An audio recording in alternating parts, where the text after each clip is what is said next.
15 ოქტომბერია 4 შაბათი თქვენ თავისუფალ სივრცეს უყურებთ მე ვახო ხუზნიაშვილი ვარ საღამოშიდობის 4 ოქტომბრის დამხობის მეთოდზე არ საუბრობდნენ თუმცა მათი მოწოდებების შემდეგ ხალხი პრეზიდენტის სასახლისკენ დაიზრა დაკავებული ათობით ადამიანი მათ შორის ორგანიზატორები და ისინი ვინც ჯებირები გადაანგრია ჩვენ ვაპირებთ იქ მივიდეთ დიახ მე რას აპირებთ რომ დაუქნიოთ ბიძინა ივანიშვილს და ბიძინა ივანიშვილი გაიქცევა რამდენად ჯდებოდა ეს ყველაფერი მშვიდობიან დამხობაში ვინ არის პასუხისმგებელი ასეთ მოწოდებებზე ჩვენ შეკითხვებს კოალიცია ცვლილებებიდან დავით ნებიერიძე უპასუხებს არ შეიძლება 20 ადამიანი მთლიან ქალაქზე ძალადობდეს ასეთია საქართველოს ხელისუფლების პოზიცია ქართული ოცნებიდან პარლამენტის წევრი ირაკლი ხელაძე 20 ადამიანი ვერ იძალადებს 1,5 მილიონიან ქალაქს რაცვლილებები შედის კანონში და როგორ უნდა აიგრძალოს ნაციონალური მოძრაობა და მათთან აფილირებული ადამიანები მაღალ პოლიტიკურ თანამდებობებზე საკონსტიტუციო სასამართლოში ამზადებენ აი ამ სარჩელს თქვენ შეიძლება თქვენი პარტია სამართალ რაღაცა მემკვიდრედ ჩაითვალოს ბოკერია არის თავმჯდომარე პარტიის და რასაკვირველია შეიძლება მაგრამ ეს თავრობა არის არალეგიტიმური ქვეყანაში განვითარებულ მოვლენებზე გადაცემის დასკვნით ნაწილში ყოფილი დეპუტატი ხათუნა ხოფერია ხვდებით საღამოს 9-ზე თავისუფალ სივრცეში ასე კოალიცია ცვლილებებიდან დავით ნებიერიძეს ჩავთავთ პირდაპირ ეთერში საღამოშიდობისა ბატონ დავით მადლობა ჩართვისთვის გამარჯობა მოგესალმებით მივესალმებით თქვენს მოყურებელს ბატონ დავით ჩვენ ერთმანეთს შევხვდით ეთერში 4 ოქტომბრამდე თქვენ მაშინ ირწმუნებოდით რომ მოხდებოდა მშვიდობიანი დამხობა რომ ქართული ოცნება აღარ იქნებოდა ხელისუფლებაში დღეს არის 15 ოქტომბერი და ისევ ქართული ოცნება ხელისუფლებაში რა მოხდა რატომ ვერ დაამხეთ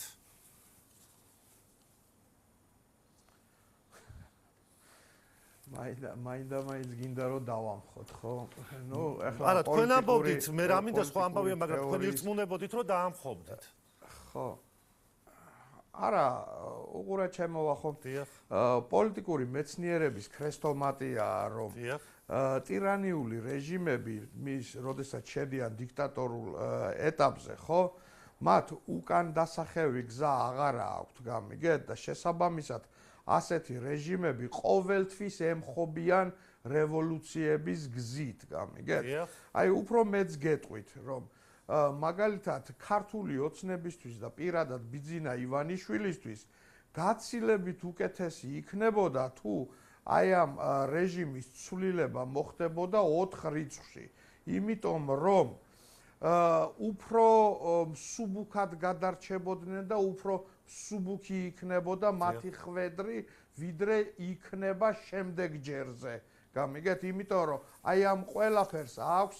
შეკუმშული ზამბარის შემდეგ ჯერსო თავი დავანებოთ ჯერ იმაზე ვისაუბროთ ბატონო დავით რა მოხდა მიზეზები ხონდა გავაანალიზოთ ხალხს მოუწოდებდით თქვენი მოწოდებაც იყო რომ ისულიყვნენ იქ ადამიანები ახლა ხედავთ რომ ათეულობით ადამიანია დაკავებული იქ პასუხისმგებლობა ვის ეკისრება ეს მეორე კითხვაა მაგრამ მიზეზებზე რომ ვისაუბროთ რა მოხდა თქვენ დარწმუნებით საუბრობდით რომ აღარ იქნებოდა ქართული ოცნება ხელისუფლებაში ამის ანალიზი რა ბატონო დავით კი ბატონო ვახო დიახ ვახო უყურე ჩემო კარგო ჩვენ რომ ვილაპარაკოთ და გავაანალიზოთ ის თუ რა მოხდა რაღაც ძალიან მყარი და კონკრეტული მონაცემები უნდა გქონდეს ხო ჩვენ ესეთი მონაცემები არ აქვს ამიტომ ჩვენ შეიძლება მხოლოდ ვივარაუდოთ გამიგე თქვენი ვარაუდი რა არის მაშინ გამომდინარე იქიდან თუ რაც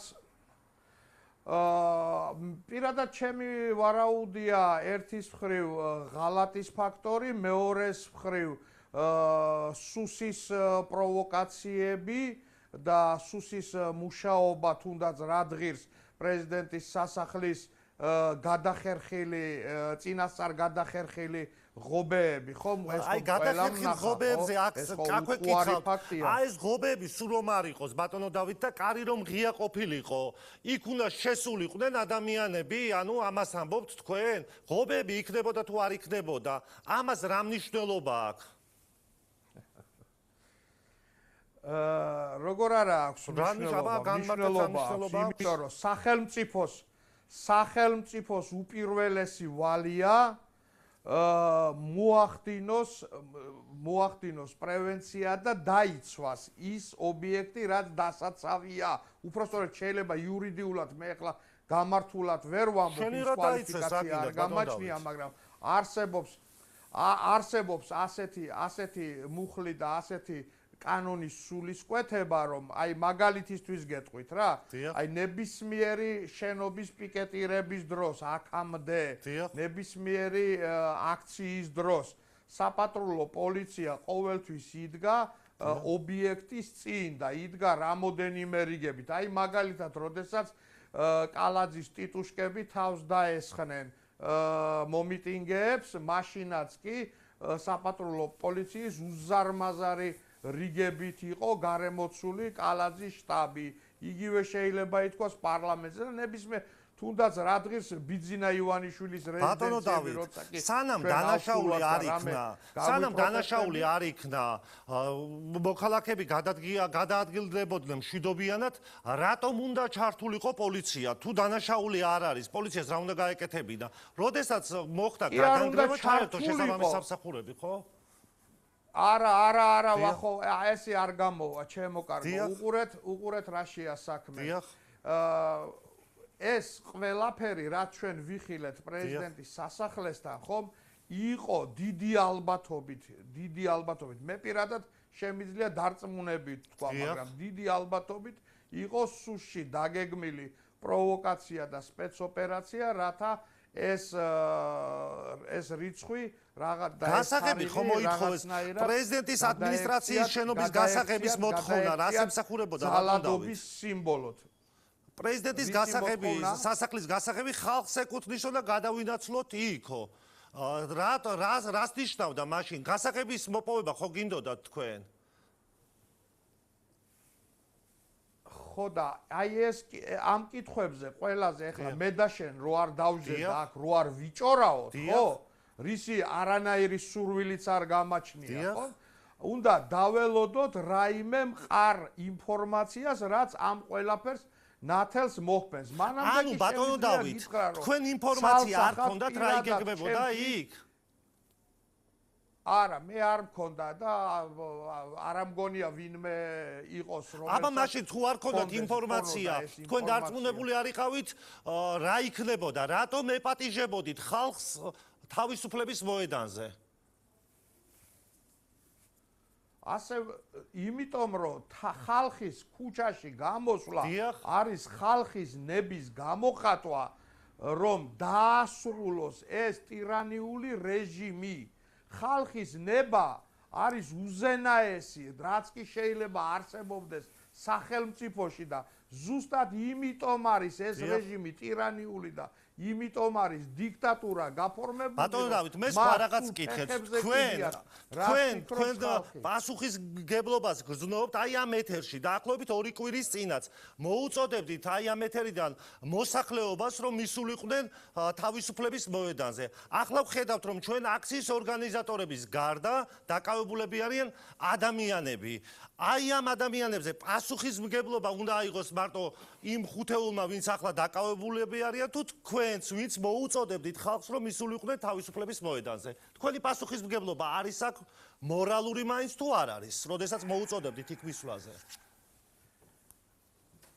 არა, მორალური პასუხისმგებლობა ნამდვილად არ არის პირიქით. ჩვენ ციხეში როსთან ეს ხალხი არ არის, ანუ მოუწოდებთ ხალხს ქუჩაში გამოსასვლელად და რაც შეეხება დაპატიმრებულ აქტივისტებს, ეს კიდევ ერთხელ გეუბნებით, არის სუსის სპეცოპერაციის შედეგი, სუსმა შეყარა ეს ხალხი პრეზიდენტის ადმინისტრაციის შენობაში? დაკავება. სუსმა შეყარა ეს ხალხი პრეზიდენტის ადმინისტრაციის შენობაში?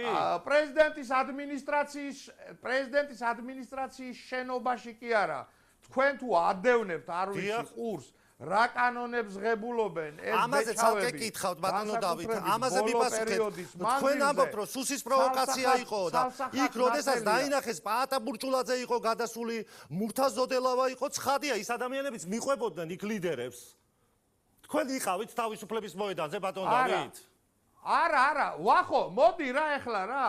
აი ეხლა პირადად ჩემ ინტელექტს მაინც ეცი პატივი ჩემო კარგო, იმიტომ რომ და როდესაც ჩვენ ვლაპარაკობთ გადასულნი იყვნენო, ხო?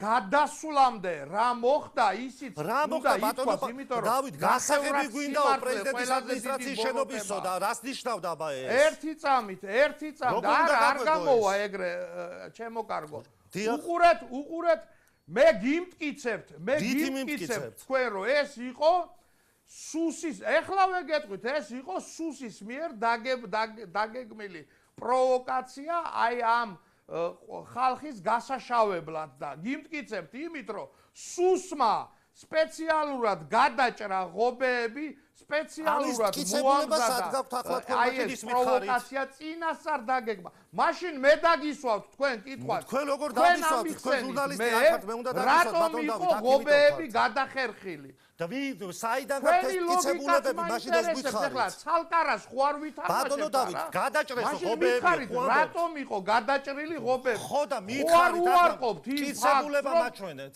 ღობეები იყო გადაჭრილი კიცებულება მაჩვენეთ რომ ღობე იყო გადაჭრილი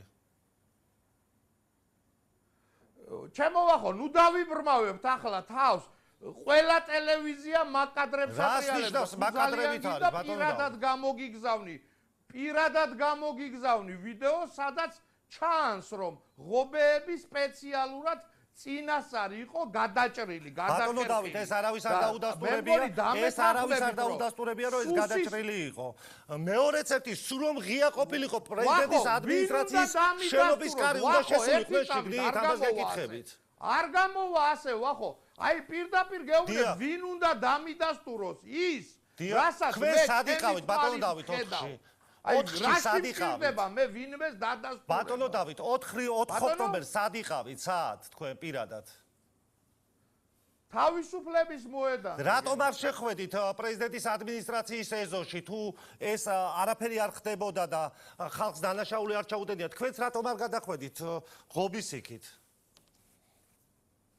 ხო და საქმეც მაგაშია აი მე ვიყავი თავისუფლების მოედანზე და ეგ ხდებოდა ორბელიანის და რატომ არ გაყევით პაატაბურტულაძე სამას გეკითხებით ვერ მოვასწარით ვერავინ ერთი წუთით გააზრებაც კი ვერ მოვასწარით ვერავინ საერთოდ რა ხდებოდა გამიგეთ რატო და თუ დაუკვირდით თქვენ იმ კადრებს რა კადრებიც ყველამ ნახა ხო თავად ზოდელავაც ბურჭულაძეც და ბევრი სხვებიც იმის შემდეგ წავიდნენ ანუ ჯერ ხალხი გაუშვეს რაც შეიტყვეს რომ ანუ ჯერ ხალხი გაუშვეს რომ გასაღები ავიღო ადმინისტრაციის მე მაგის მომსწრე არა ვარ მოწოდებითაც არ გამიგია რომ ეხლა ვინმე წადით და შეანგრიეთ ღობე და დაიკავეთ ანუ გასაღებიო ეს არ გაგიგიათ რომ თქვენ ხალხს ეკუთვნის პრეზიდენტის ადმინისტრაციის შენობის გასაღები ხალხს ეკუთვნის გამიგია მაგრამ მაგის იქით უკვე თქვენი ინტერპრეტაცია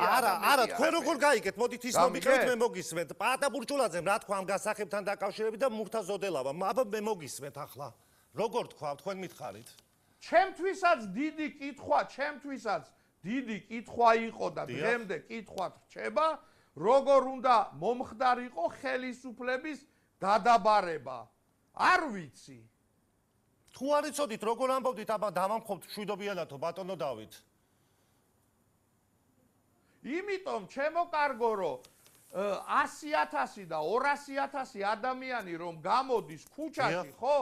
ერთ მშვენიერ მომენტში ეს ზამბარა გაწყდება და ისე მოხდება ივანიშვილის ცხვირში, რომ პლასტიკური ოპერაციაც აღარ უშველის.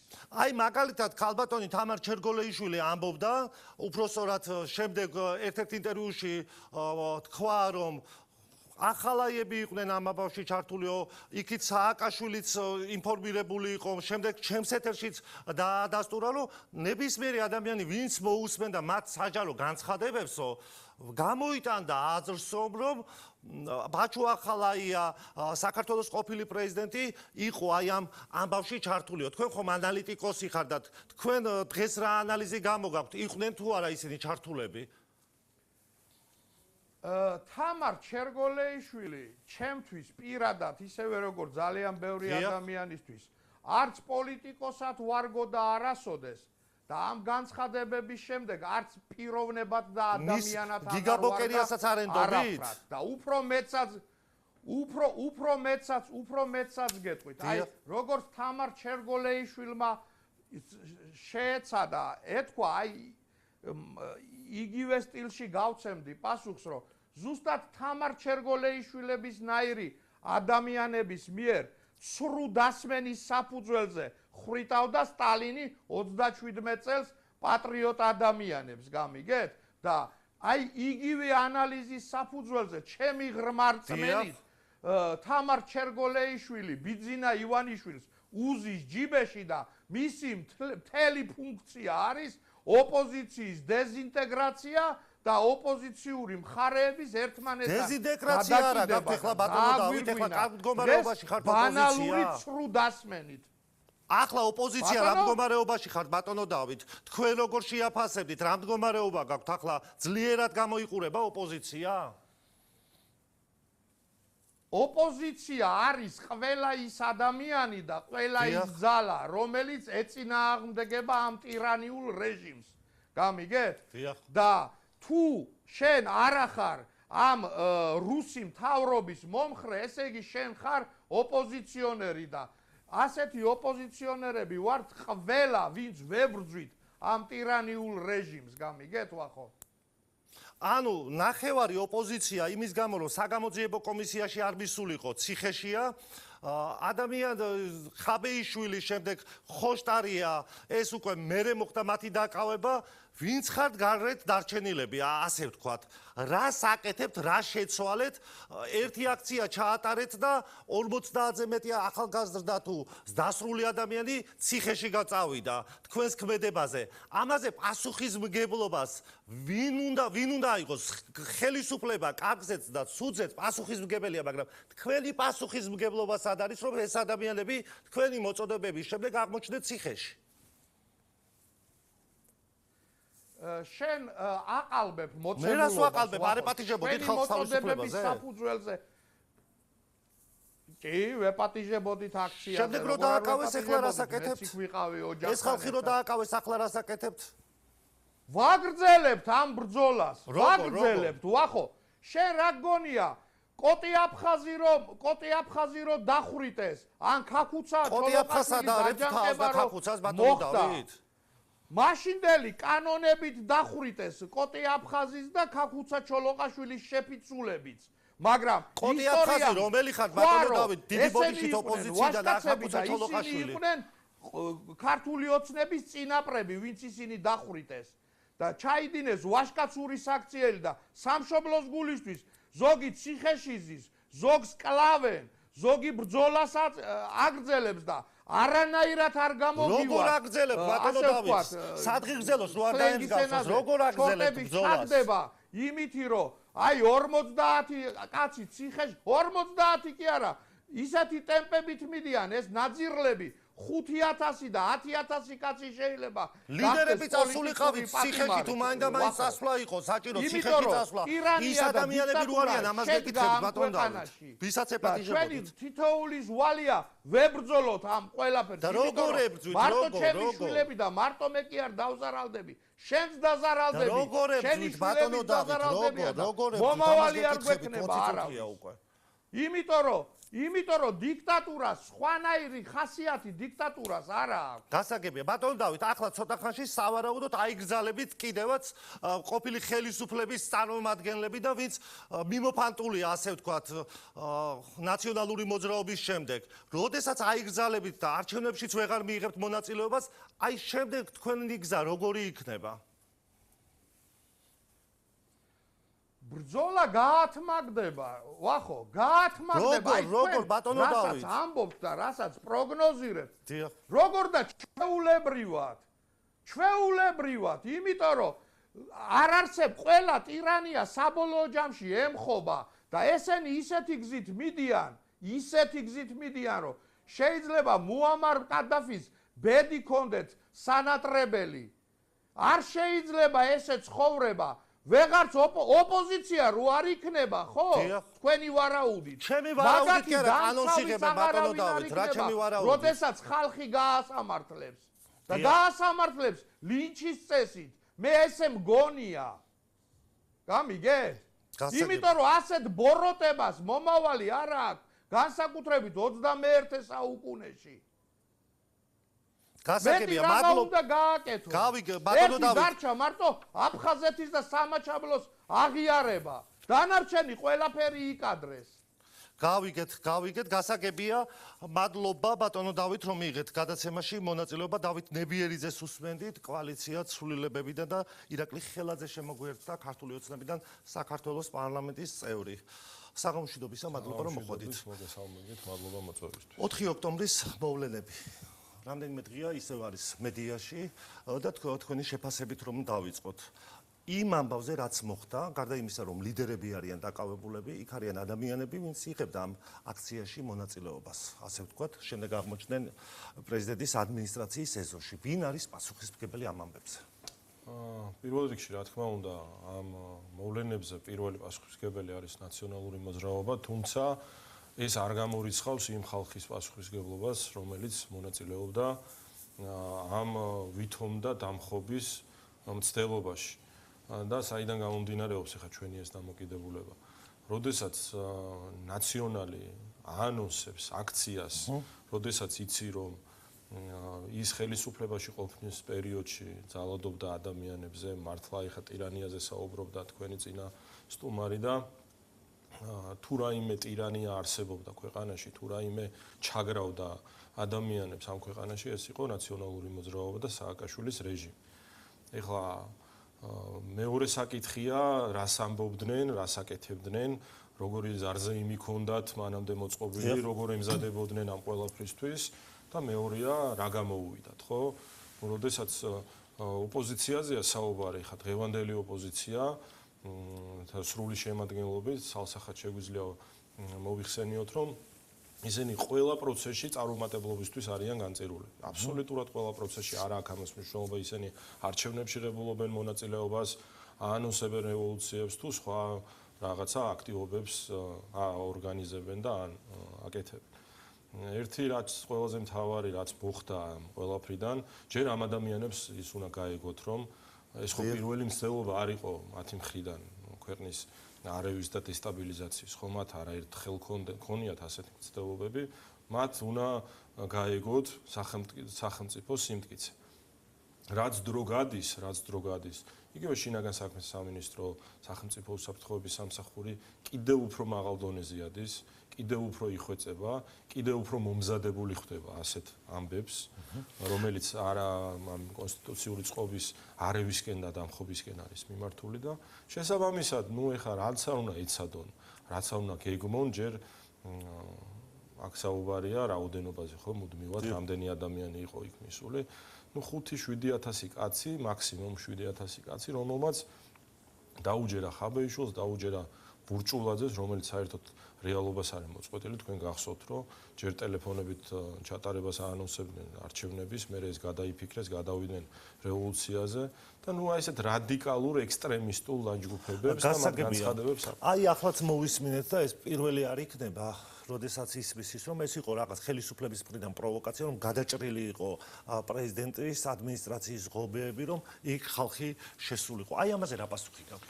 ეს ალბათ იმ ჟანრის კლასიკიდან არის, როდესაც მშვიდობიან დამხობას უწოდებდნენ. ხო ამ ყველაფერს ახლა არანაირად შეიძლება დამხობა, რომელიც ასოცირდება ძალადობასთან პირდაპირ, იყოს მშვიდობიანი. ხო თუ ეს ყველაფერი იყო მშვიდობიანი დამხობის მცდელობა, მაშინ ეხლა ყველა მკეთილი ინებოს და აი ესე მშვიდობიანად ის რა ბრალიც წარუდგინეს თითოეულ მათგანს, ვინც მონაწილეობდა სახელმწიფოზე, აი ესე ხელაღებით მოქმედებებში.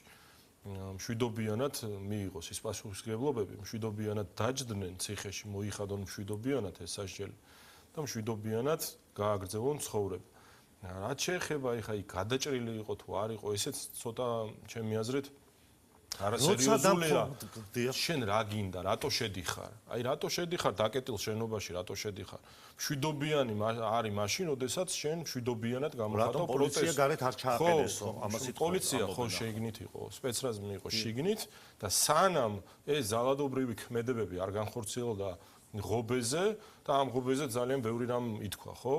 მარტივად არის შესაძლებელი 10-15 კაცის ძალის გამოყენების შედეგად ღობეების გადანგრევა, ხო? ეხლა რა უნდა ღობის გადანგრევას, როდესაც ესეთი გადუღებულია ეს ღობე. აღტკინებული, ეს რევოლუციურად განწყობილი ადამიანები აწყდებიან ღობეს, ხო?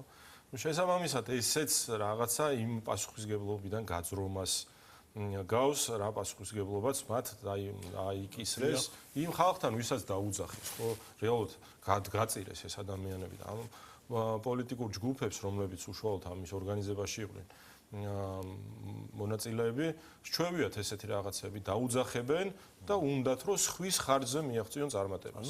სხვა მიბრძოლოს, სხვა მიომოს, სხვა მოიპოვოს გამარჯვება. ანუ ეს ხალხი პოლიტიკური თანამდებობები ამათმა რა თქმა უნდა, ეხა იმ კატეგორიას, ვისაც ჩვენ უყურებთ, ხო, აი ამ ჯგუფში, ну, ძირითადად ამით გამოირჩევა, რომ არასდროს ისინი წინახაზე არ დგანან და ყოველთვის ცდილობენ რომ სხვის ხარჯზე. ახლა ვისაც უსმენთ ჩვენ ოპოზიციიდან, ვინც ვთქვათ, ბატონ დავითსაც ვეკითხებოდი, როდესაც მოუწოდებდნენ ხალხს და ირწმუნებოდნენ, რომ ეს იქნება მშვიდობიანი დამხობა და მოუწოდებდნენ, რომ გასულიყვნენ ადამიანები თავისუფლების მოედანზე, 4 ოქტომბრის შემდეგ ამბობენ, რომ არავინ საქმის კურსში არ ვიყავით, რა იგეგმებოდა, როგორ უნდა მომხდარიყო დამხობა.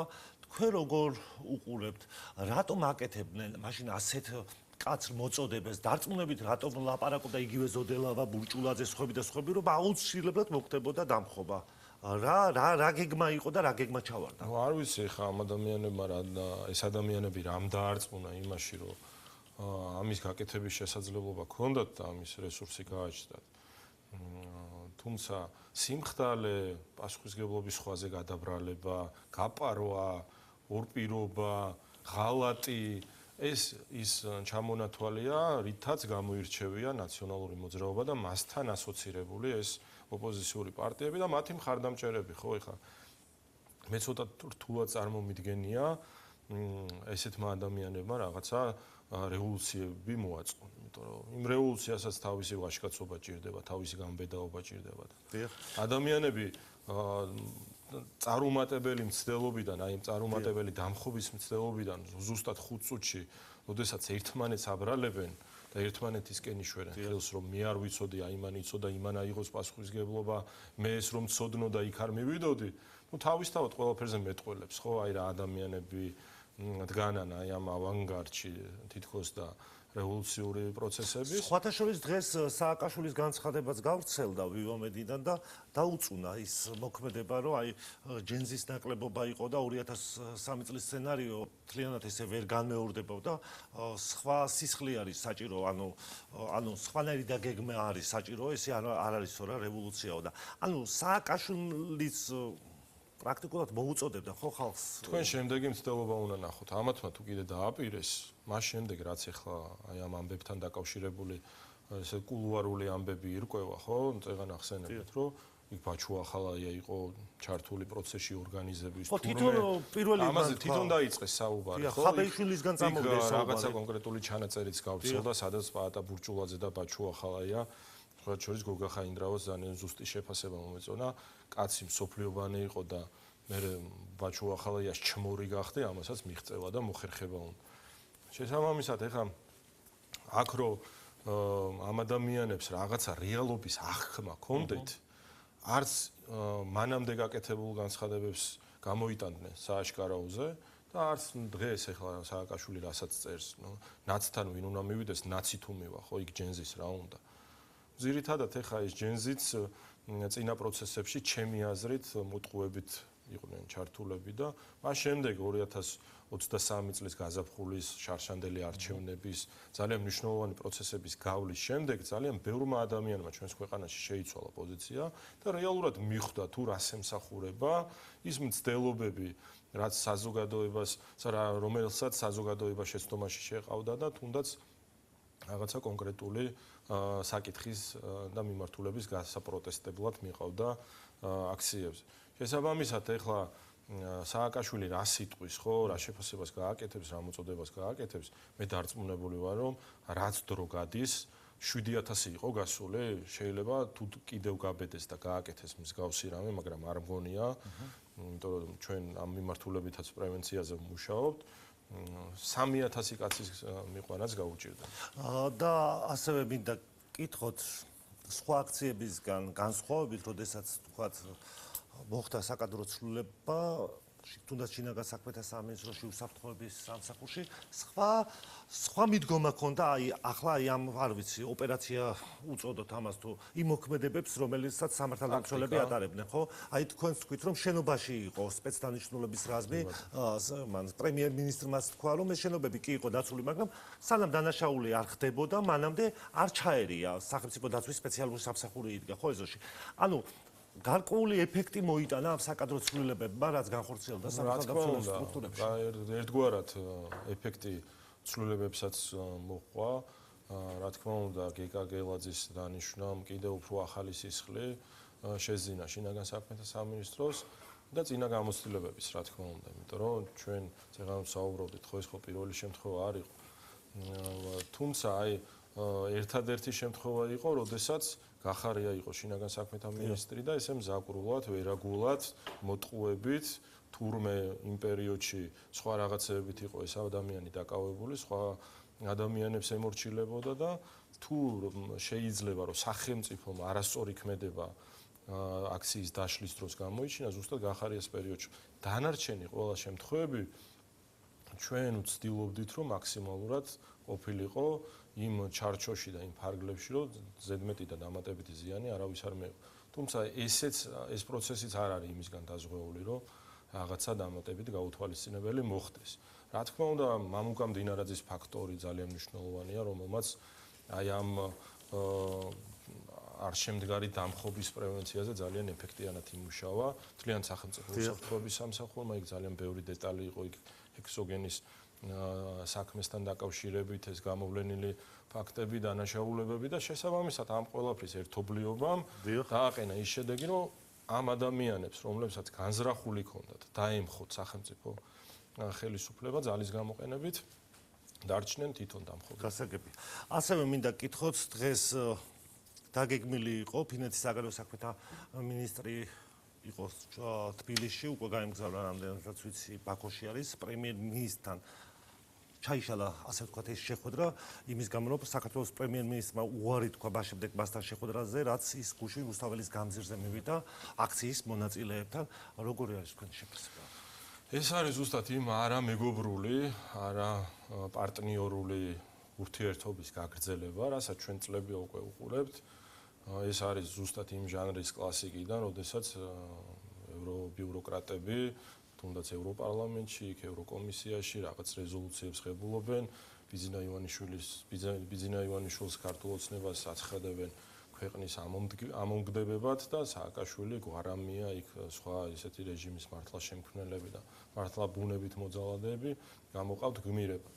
აი რა შეფასება უნდა გავაკეთოთ ჩვენ კარგად ამ ადამიანების მიზანი ის კი არ არის საქართველოს ჩამოვიდნენ და დემოკრატიულ პროცესებს დააკვირდნენ მართლა რაღაცა აი ამ პარტნიორულ ურთიერთობაში მნიშვნელოვანი წვლილი შეიტანონ. ამ ადამიანების მიზანი, აი ევროპელი ბიუროკრატების არის ის, რომ ხელი შეუწყონ და აცოცხლონ აი ეს ადამიანები, ვინც ქუჩაში არიან ამდენი ხნის განმავლობაში.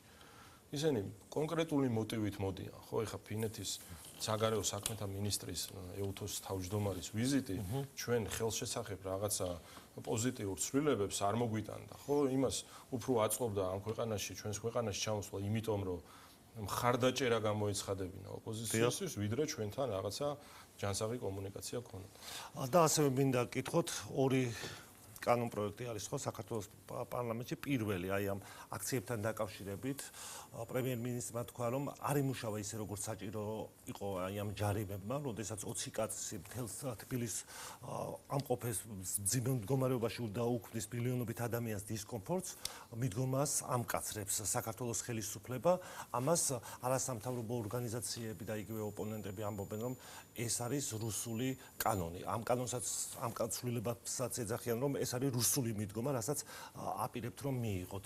რამ გამოიწვია და ვერ მოხდებოდა ისე იმ თუნდაც აკყვეთა რომ თუნდაც თუ 20 კაცი კეტავს ამ რუსთაველის გამზირზე რომ აკყვეთილიყო ეს პროცესი ისე რომ არ მიიღებოდა ზოგადად საკანონმდებლო ცვლილებებს და საკანონმდებლო მიმართულების მოქმედი რედაქციის გამკაცრებას თავისი მარტო სადამსჯელო ხასიათი არ აქვს, მას აქვს პრევენციული ხასიათი. ჩვენ ვნახეთ რომ ჯარიმების მიმართულებამ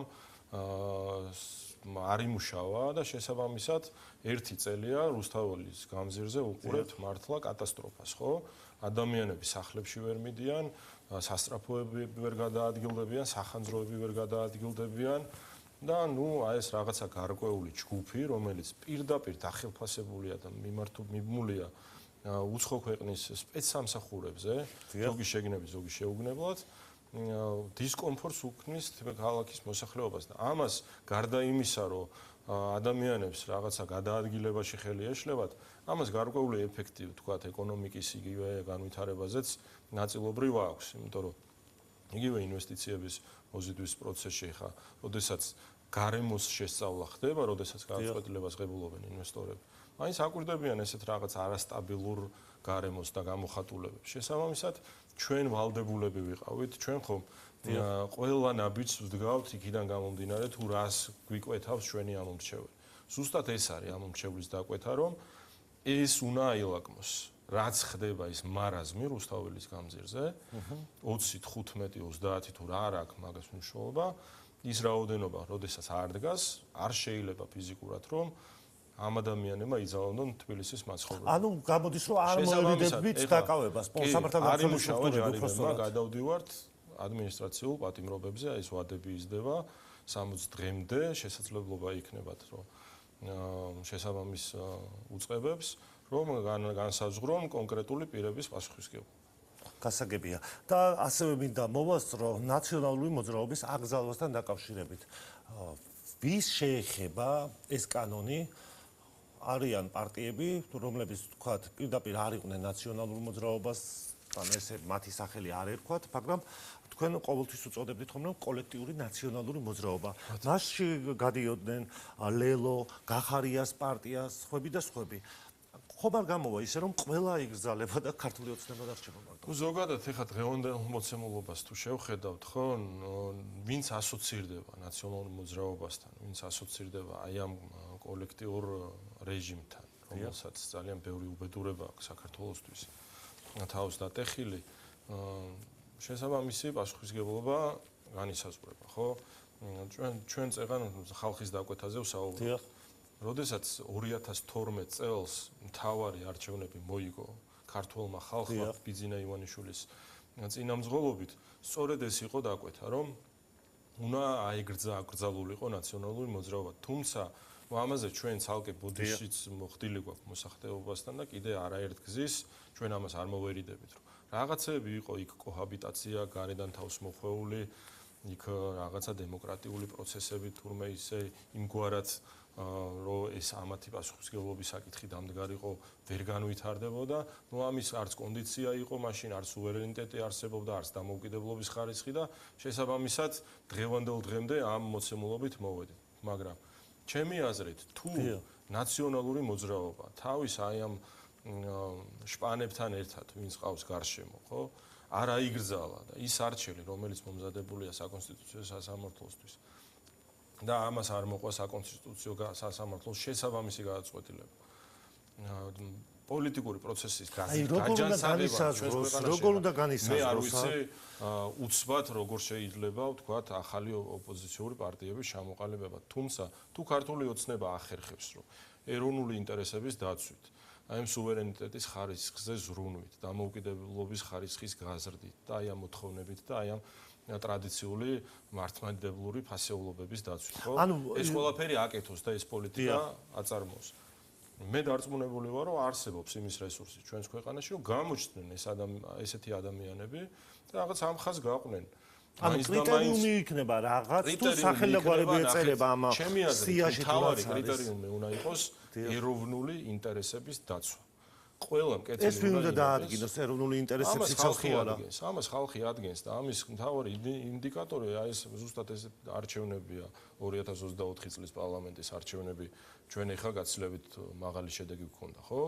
უპრეცედენტოდ მაღალი შედეგი და ეს არის ზუსტად მდგენელი ხალხს ჯერა ქართული ოცნების, ხალხს ჯერა ამ პოლიტიკის, რომ ყველამ კეთილი უნდა ინებოს და უნდა აწარმოოს ეროვნული ინტერესების დაცვის პოლიტიკა ჩვენს ქვეყანაში. ანუ შეიძლება ესე ვიფიქროთ, რომ ის პარტიები, რომლებმაც საპარლამენტო არჩევნებში მიიღეს მონაწილეობა, იქ 4 პარტიამ გადალახა, ხო, ოპოზიციიდან, რომ იქიდან დიდი ნაწილი შეიძლება აიგზალოს და 2028-ში საერთოდ აღარ იყვნენ. ვინც ასოცირდება ნაციონალურ მოძრაობასთან, ვინც აი ამ წლების განმავლობაში მტრობდა საკუთარ სახელმწიფოს, იყო შეკრული უცხო ქვეყნების სპეცსამსახურებთან, ატარებდა უცხო ქვეყნების ინტერესებს, აბსოლუტურად ყველა უნდა აიგზავნოს. მადლობა ირაკლი, რომ მოხვედით და მიიღეთ გადაცემაში მონაწილეობა. ირაკლი ხელაძეს უსმენდით საპარლამენტო უმრავლესობიდან და ყოფილი დეპუტატი ხათუნა ხოფერია შემოგვიყვება სახელმწიფოსა, ქალბატონო ხათუნა, მადლობა. მოდით ამ თემით გავაგრძელოთ ირაკლისთან რა თემაზე საუბრობდით. თქვენ როგორ უყურებთ საკმაოდ გამოცდილი პოლიტიკოსი ხართ, ხო? აი ამ პარტიების აღრძალვას და რამდენად საჭირო არის დღეს ეს და როგორ უნდა დარეგულირდეს ეს ამბავი.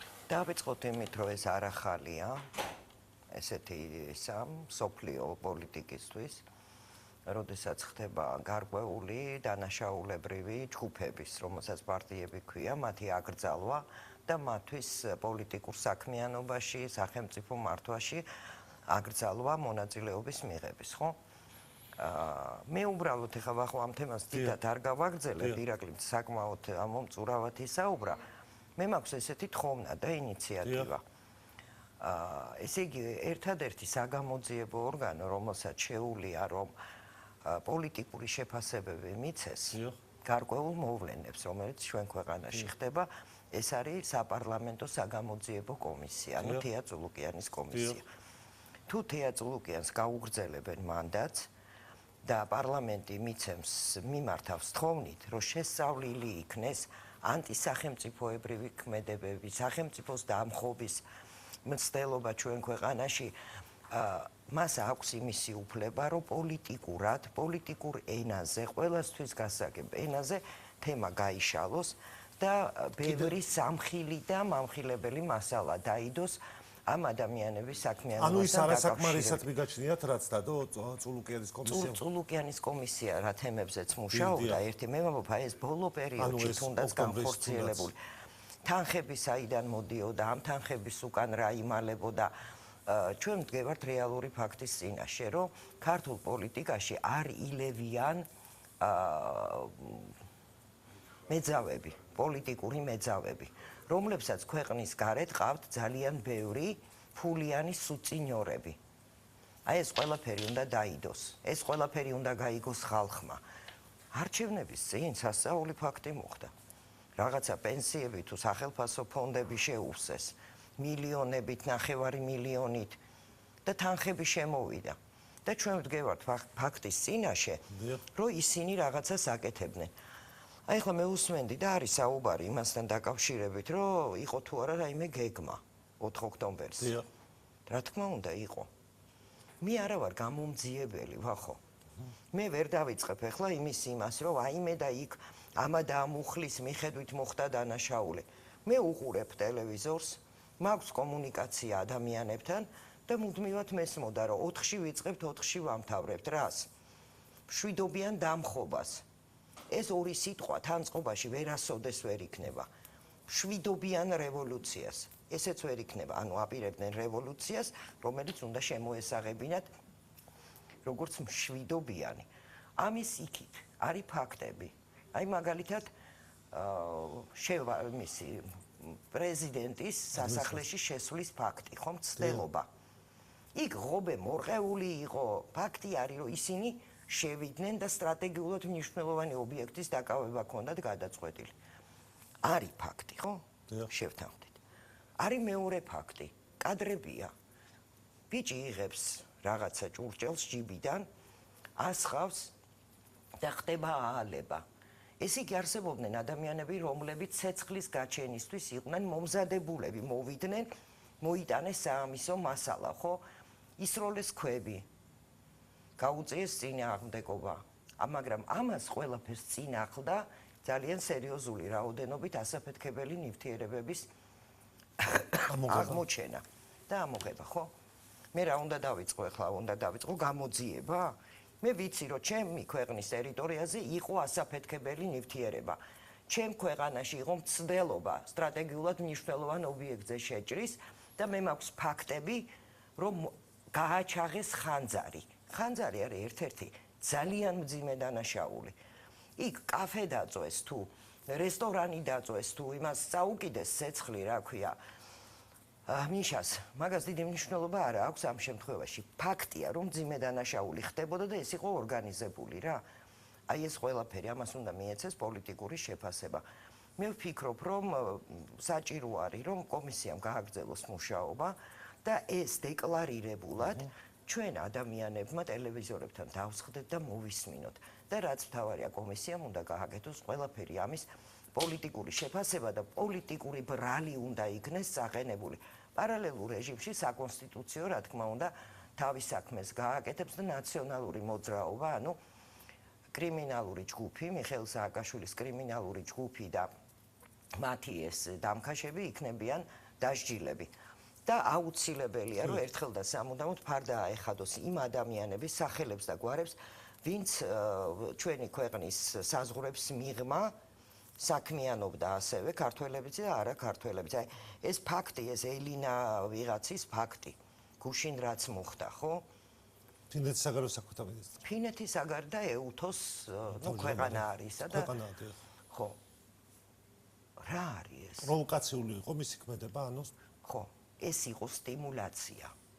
მას ჰქონდა მიღებული, ის ამისთვის ჩამოვიდა ჩემ ქვეყანაში.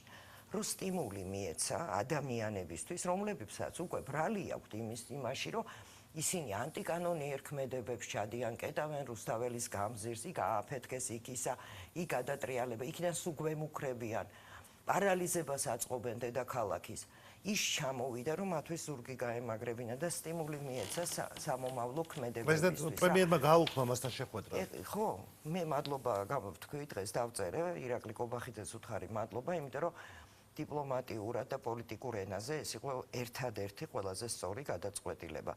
ამითი ითქვა ბევრი რამ და ჩემი ქვეყნის პრემიერს არ უნდა ეკადრა, რომ მასთან თქვათ შესულიყო, იმიტომ რომ ეს ადამიანი არის ჩვეულებრივი დამნაშავე. იცი ვახო, ხანდახან ვფიქრობ ხოლმე, რომ რატო აკეთებენ ამას. აი თავის დროზე იმან ვიოლა ფონ კრამონმა გახსოვს. თქვა ესეთი რამ, რომ ჩვენ საქართველოსთან მიმართებაში უნდა გვქონდეს ჯოხის და სტაფილოს პოლიტიკა. გესმის, ხო? რუსებს აქვთ ის რა ქვია, რაღაც პრიანიკის და იმისი, ხო? ხო და ჯოხის და სტაფილოს პოლიტიკა. ჯოხის პოლიტიკა მათ გამოიყენეს. აი რამდენი ხანია ჯოხს გვირთყავენ, ხო? ეხლა სტაფილოში არ ვიცი რას გულისხმობენ, მაგრამ გია ეძგვერაძეს აქვს გადასარევი ფოტო გადაღებული, ლიბერალი როა ამათი აკაცუკების განშტოება სადღაც, აი შეგიძლია დაგუგლო და ნახო გია ეძგვერაძე და სტაფილო. ხო და შეუძლიათ სტაფილო გამოიყენონ გია ეძგვერაძის დანიშნულების მიხედვით. თქვენ კი თქვით ხათუნა, რომ თქვენ გამონძიებელი არ ახართ და ამაზე ვერ ისაუბრებთ, მაგრამ როდესაც აი ესეთ დაჟინებული მოწოდება იყო, რომ 4-4 საათზე ვიწყებთ და ვამთავრებთ, ხო? პატა ბურჭულაძეც არ არის საბავშვო ბაღის ბავშვი, რომ ვერაცნობიერებდა, რას ამბობდა, რას აკეთებდა, სად მიდიოდა და რატომ მიდიოდა, ხო? აქ რაღაც მოხდა, ფაქტი ის არის, ხო? რა თქმა უნდა. აი თქვენი ანალიზი აქ რა არის? იმან რა ქვია, წითლიძე რო არის. ანი. ხო. მან თქვა დღეს, რა თქმა უნდა, ჩვენ მქონდა გეგმაო. მას არ დაუმალია. ეს ყველაფერი ხო ისედაც ითქმება, როცა იქნება. ეხლა ადგე და დააბრალო იმას, რა ქვია, პატა ბურჭულაძეს, ეხლა დეგენერატი ხო არ არის. ეხლა როგორი რამეა, იცი, ჩვენ და ისინი დადგნენ ფაქტის წინაშე და მათ ეს უნდა ცოდნოდათ, რომ მარცხის შემთხვევაში სრული დისკრედიტაცია, ფინანსების აგრძალვა, პოლიტიკური სარბიელი ეკეტებათ, უცხოეთიდან მხარდაჭერა მთლიანად იკეტება პოლიტიკურ მხარდაჭერაზე მაქვს ეს ფაქტები, რომ იცი, რომ ამას მოყვება. შენ რო ამ ნაბიჯზე მიდიხარ, თუ შენ იქ სადღაც 70%-იანი გარანტია არ გაქვს აიმისო, რომ ხელისუფლებას დაამხობ და შენს პოზიციებსა იდიოტი ხო არ ხარ. ისინი ნამდვილად არ არის იდიოტი. ზოგადად თავხედია და მკვლელია. თორე ის იდიოტი ნამდვილად არ არის რა. მე არ ვიცი იქ რა მოხდა, ეს არ არის ჩემი შესაძაფებელი. ჩემი შესაძლებელი არის ის, როგორც პოლიტიკოსის, რომ ეს პროცესები იყო მიმართული სახელმწიფოს დამხობისკენ, ხელისუფლების დამხობისკენ და სახელმწიფოს გადატრიალებისკენ. დამთავრებულია. ამას სისხლით აპირებდნენ, უსისხლოდ აპირებდნენ, სიმღერით აპირებდნენ. ეს არის დანაშაული. ამ დანაშაულზე პასუხია გასაცემი და პასუხი უნდა გაცე. იცი რა არის უცხოეთის დამოკიდებულება? აი არ ვიცი. ვახო, ხანდახან იცი გიждები ხოლმე რა, რომ უყურებ ეს ორმაგის სტანდარტები. აი იცი რა ხდება მაროკოში? მაროკო აფრიკის ერთ-ერთი ქვეყანა, რომელიც არის თლიანი აი მარიონეტი ევროპული იმების, მისი ხელისუფლება არის, აი რასაც ჩვენ გვიპირებდნენ. რომ უნდათ, რომ იქ ირაკლი ღარიბაშვილთან რომ შეიჭრნენ და რომ მათ ემართათ სახელმწიფო, ანუ ხელით მართვაზე, როგორც ირაკლი გოგავა ამბობს, ყოფილიყავით. ესეთი არის მაროკო რეალურად. მაროკოში ხალხი გამოვიდა, გააპროტესტა რაღაც სტადიონის მშენებლობა და სოციალური საკითხები. გუშინ თუ გუშინწინ. 3 ადამიანი ჩაცხრილეს, მოკლეს, 27 არის დაჭრილი. რამდენია დაჭერილი, ამაზე არ ვამბობ. ხმას იღებს ვინმე? და აქ გამოდის ვიღაცა ელინა მეძავი, პოლიტიკური მეძავი, ევროსტრუქტურების პოლიტიკური მეძავი გამოდის და ჩემი ხელისუფლება რომ თავზე ხელს უსვამს და ესენი რომ აქ იმაშვებიან, დადიან და რომ ცეკვავენ და მღერიან და იმისი რა ქვია, ქათმის ფეხს რო დაათრევენ და იმისი ვუდუა თუ რაღაცა ფიგურებს და რომ შამანობენ. ხო? ამაზე უნდა გითხოთ. არ იმაშვებიან რა და ხათუნა ამაზეც უნდა გითხოთ, აი ამ აქციებთან დაკავშირებით, რომ თქვენ იცით, რომ ყოველთვის სტრატეგია აქვთ ის, რომ მუდმივი პროტესტი იყოს რუსთაველზე და თვითონაც ამბობენ ხოლმე, რა მნიშვნელობა აქვს 100 კაცი იქნება 1000 კაცი თუ 20 კაცი, ხომ გადავკეტეთ რუსთაველის გამზირი. ასეთი განცხადებები ჩვენ მოგვისმენია. ხელისუფლება მიდგომას ცვლის, ადრე იყო ჯარიმები, 5000 ლარიანი ჯარიმებიც იყო, ახლა ეს ადმინისტრაციული ცვლილება ითვალისწინებს პატიმრობას. ამ მიდგომას თქვენ როგორ აფასებთ? ისინი ამას აფასებენ, რომ სიტყვის და გამოხატვის თავისუფლება აქ იზღუდება, ასე უყურებს აქციის. აი რა მაინტერესებს აქციის მონაწილეები, ოპოზიცია, არასამთავრობოები. აი ეს პოლიტიკური მეძავი რო იყო ახლა ჩამოსული, ალინა თუ რა ქვია იმას, ელინა. მის ქვეყანაში სიტყვის და გამოხატვის თავისუფლებასთან მიმართებაში რაიმე განსხვავებულია ჩვენგან? ანალოგიურად არ არის? როგორც საქართველოში. ჩვენ ხო პრაქტიკულად კონვენციებით, კანონის მუხლებით მიერთებული ვართ ამ ყველაფერს რა. და მან ხო და მისნაირებმა და ამათმა ძალიან კარგად იციან, რომ შენ თუ ტროტუარზე ეტევი, უნდა დაეტიო იმ ტროტუარზე. მაგრამ იქ ხელები ჩაკიდო და 5 კაცმა გადაკეტო ცენტრალური მაგისტრალი, ამისი უფლება არ აქვს რა. შენ არ აქვს უფლება რომ მიხვიდე და ქვები ესროლო პოლიციელებს, ამისი ვიდეო მასალა არსებობს. შენ არ აქვს უფლება ცეცხლი წაუკიდო, შენ არ აქვს უფლება მოლოტოვის კოქტეილები ისროლო. მე არ ვიცი, იცი, ვახო, მე ეს არის ჩემი ხელისუფლება რა. მე მაქვს ძალიან ბევრი შიშები, ბევრ მოვლენებთან დაკავშირებით, იმიტომ რომ მე ვიცი როგორ მუშაობენ სპეცსამსახურები მოყოლებული 70-იანი 80-იანი წლებიდან, როდესაც ლათინურ ამერიკაში რა ხდებოდა და ეს გავრცელებული ფრაზა მე ხშირად მithქვამს, რომ ქვეყნის დამონების ორი გზა არსებობს, ფულით და იარაღით. როცა ფულით ვერ იმონებ ერს, მერე ძალაში შედის იარაღი და შედიოდნენ ჩვენი მწვანე ბერეტები. მე არ ვიცი, რას აპირებს, რას მოიმოქმედებს ბრიტანეთის სპეცსამსახურები, რომლებმაც მთლიანად ჩაისვარეს ამ არჩევნებზე. ვერ შეძლეს იმის გაკეთება, რაც უნდოდა და რატო? იმიტომ რომ საქართველო არის სრულფასოვანი, სუვერენული, დამოუკიდებელი სახელმწიფო, სადაც ქართველი ხალხი თავისი აბსოლუტური უმრავლესობით და ხელისუფლება დგას ერთად. ამას ვერ დაშლი, ვერ მოერევი. რომ მიუბრუნდეთ ამ თემას, ხათუნა, აი ამ რუსთაველის გადაკეტვას. ისიც მოვისმენე, რომ არავინ არ წუხდება მოსახლეობა, როდესაც ხელისუფლება აცხადებს, რომ 1,5 მილიონი ადამიანს არ შეიძლება შეუქმნას 30 კაცმა დისკომფორტი. ჩვენ მეორე მხრიდან ვთქვათ, საპასუხო განცხადებები მოვისმენთ, რომ არავინ არ წუხდება ამით. რეალურად თქვენ როგორ ფიქრობთ, ეს მიდგომა აღკვეთავს რუსთაველის გამზირზე იმას, რაც ხდება ბოლო თვეებში? ხელისუფლების ახალი მიდგომა, ანუ იცი რა არის, არ ვიცი. ყოველ შემთხვევაში მოსახლეობის, ქართველი ხალხის, საქართველოს მოქალაქეების დაკვეთა არის, რომ ეს უნდა დამთავრდეს რა. ერთხელ და სამუდამოდ. ვახო, იცი რა არის, ამ ბოლო დროს ხშირად იმედზეც მკითხეს სხვა ტელევიზიებშიც, რომ როგორ ფიქრობ, თუ შეიქმნება თუ არა ოპოზიცია და არის თუ არა ოპოზიციური ახალი პარტიები საქართველოში საჭირო. და სულ ფიქრობ მეც, რომ არის. და სულ ფიქრობ, რომ ეხლა ამისი დრო არ არის. თორე იცი რა არის, მართლაც რომ შეიქმნას, ხო? მე ვფიქრობ, რომ რეალური ოპოზიცია, რომელიც დაუპირისპირდება ხელისუფლებას, ძალიან ბევრ კითხვებს დასვამს და იმათ ეს არ გაეხარდებათ რა. იმიტომ რომ მარტო რუსთაველის გადაკეტვაზე არ არის, ვახო, სად არის სამართლიანობა საქართველოში? გეხვეწები მითხარი რა. ხო არსებობს ყველა კონვენციასთან ვართ შეერთებული ის დაუდგენელი წარმომავლობის ქონებასთან დაკავშირებით. რატო არ არის გიულიზე ქონება ჩამორთმეული, ვახო? ეს აინტერესებს ყველას ჩემ გარშემო უბრალო ადამიანებს. რატო არის მიშა ვიმამეთში პირველად გაიგე შეკითხვა? ასე რომ მე არ ურჩევ აი ამ ოპოზიციას, რომ რეალურად ოპოზიცია შეიქმნას საქართველოში რა. იმიტომ რომ ჩვენ ხელისუფლებას აქვს აი ეს რბილი პოლიტიკა, ხვდები, რომ ხავერდოვნად გადავადაროთ, რომ არ აკეთებს ამ ესეთ ნაბიჯებს არ დგამს, თორე ამათ ვინ გააჩერებდა ამდენი ხანი რა. ვინ გააჩერებდა ამათ ან რუსთაველზე, ან ვინ მიცემდა იმის უფლებას, რომ ესე ებოგინათ და მთელი საქართველოსთვის შეურაცხყოფა მიეყენებინათ. არ ღელავსო ქართველი ხალხიო?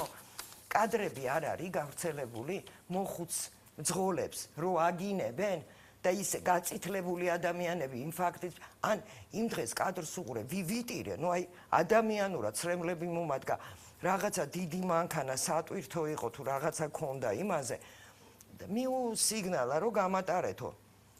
ვაიმე, რა სიტყვები ეძახეს? დაღლილს ღამე იყო უკვე 9:30 იყო. დაღლილ აი ამ მანქანის მძღოლს ადამიანს, რომელიც ალბათ მთელი დღე შრომობდა, ხვდები, შეიძლება შიოდა კიდევაც და მიადგნენ და აგინებდნენ და ისეთ სიტყვებს ეუბნებოდნენ.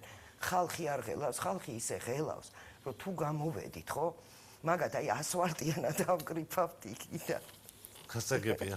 მადლობა, მე მგონი იქამდე არ მივა საქმე. ნამდვილად არა. ხათუნა ხოფერიას უსმენდი, ჩვენ ორშაბათ შეხვდებით და ხვდებით.